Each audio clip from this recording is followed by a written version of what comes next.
So, you guys know the story of the Ugly Duckling, right?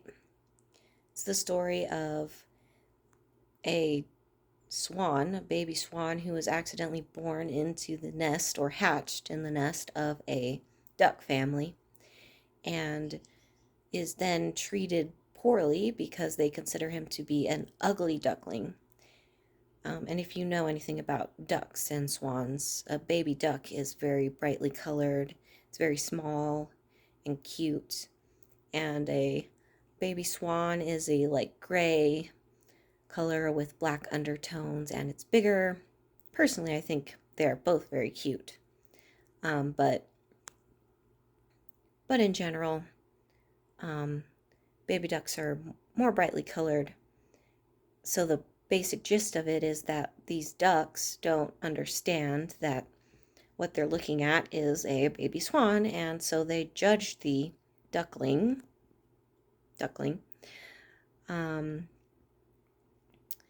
as as a as a duck and find him lacking, and this leads him to become ostracized, and eventually he runs away from home and he kind of lives on his own, feeling very dejected and rejected from the world, until the end of the story when he is fully grown into a swan and other swans show up and tell him that he is, he's not ugly, he's just a swan.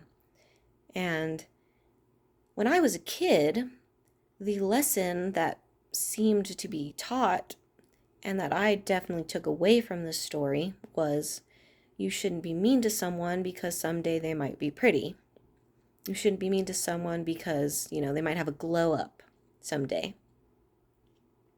And even back then, I thought that was a terrible lesson to teach kids. Like, don't be mean to people because someday you might think they're attractive. It just seemed like a bad lesson. And it wasn't until I was older that I realized that that's not really the lesson behind the story at all. That's not even what happened. Because the ugly duckling didn't turn from an ugly duckling into a beautiful swan. He turned from a baby swan into a grown swan. He was never a duckling. The reason the ducks thought that he was ugly was because their perception of what he should be was wrong to begin with. They were judging him based on a set of rules for him that never could have applied to him. And because it's Mental Health Awareness Month, this story just keeps popping into my head over and over because it's such a perfect, comparison to the non-neurotypicals of the world and the neurotypicals of the world and how they kind of interact. Because a non-neurotypical kid is born into, a neurotypical family, or a family that just doesn't understand non-neurotypical behaviors, and they're, considered the ugly duckling, the person that doesn't fit in, and they're not a duck to start with, they're just a swan. And I feel like I'm getting a little ahead of myself with my point here, but in the story, the ducks just didn't have the proper tools and the proper knowledge to judge the swan, the cygnet, because he was never a duckling, properly. So they used the tools that they had to come up with a set of parameters, and he didn't measure up, and that caused a lot of strife both for them and primarily for him. And he didn't feel like he fit in, he didn't feel like he had a place until he found other swans, which again is very, similar to the experience of non-neurotypicals, go through life thinking there's something wrong with you, or if you just try a little harder, you'll fit in, and it never pans out. And then one day you meet another swan and they're like, yeah, me too. Like, that happens to me too. Like, I also have depression. I also have anxiety. I also have, ADHD or autism or whatever the non neurotypical, like, situation you're dealing with is. And you meet that other person and it's like, oh, suddenly, there's people that are like me. And I guess my point is overall that this story can kind of shed some light on the dynamics between neurotypicals and non neurotypicals in a way that maybe we haven't thought about before, or at least I hadn't thought about before. Because for me, if I find myself on the duck side of things, I can, have the tools I need to say, oh, this person isn't, a duck, they're a swan. So I need to figure out what that means. And I need to be able to categorize them properly. Because here's the thing about the human brain, right? We need to categorize things. It's like an instinctive survival mechanism. There's, at the very bottom of all categorization is safe and not safe, right? Danger and sustenance, essentially, right? And we do this to survive, to avoid the danger so we don't get killed. And then we have a bunch of subcategories. Our brain kind of like filters things into subcategories that stem from safe and unsafe. So when we come up to something in our world that is unfamiliar, it triggers an automatic not safe reaction, right?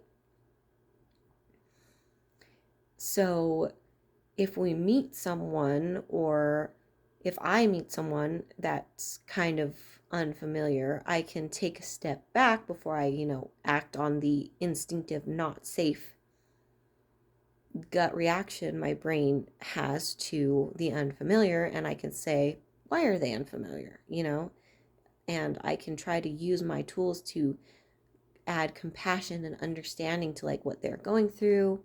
And I might discover, oh, like they're unfamiliar because they have autism, or oh, they're unfamiliar because they have anxiety, or whatever it ends up being.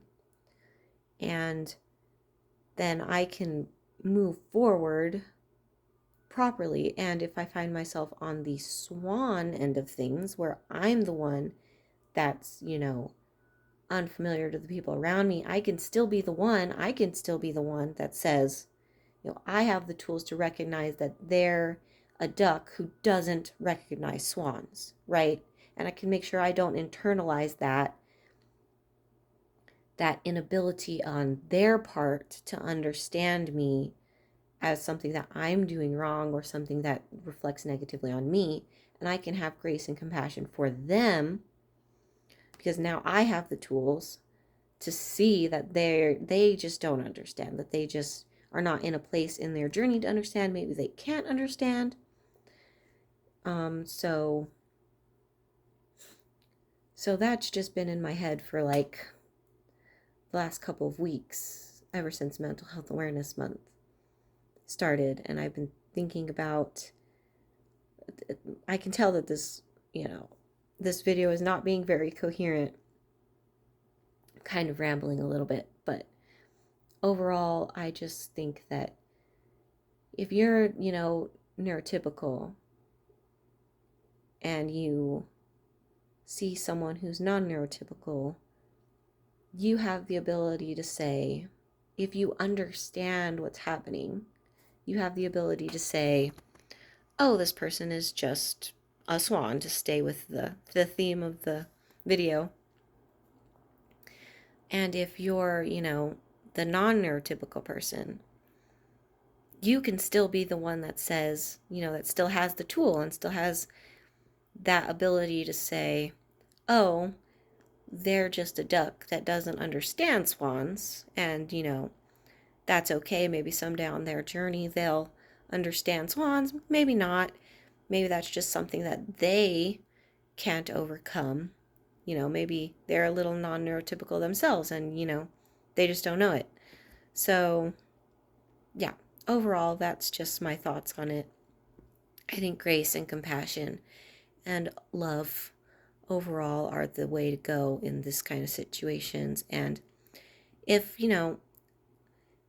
at the end of the day, if somebody really just can't have like a positive relationship with you, you can't have a positive relationship with them,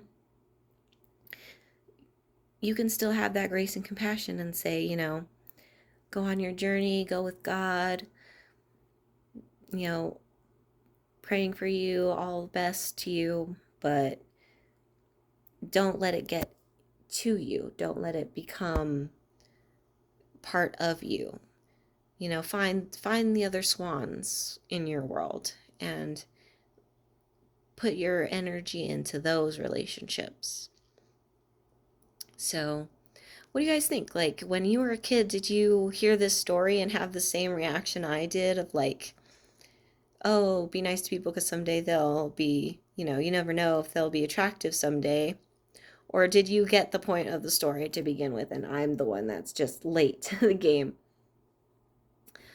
And until next time, I hope this video finds you well, and I hope the next one finds you even better. Have a great day.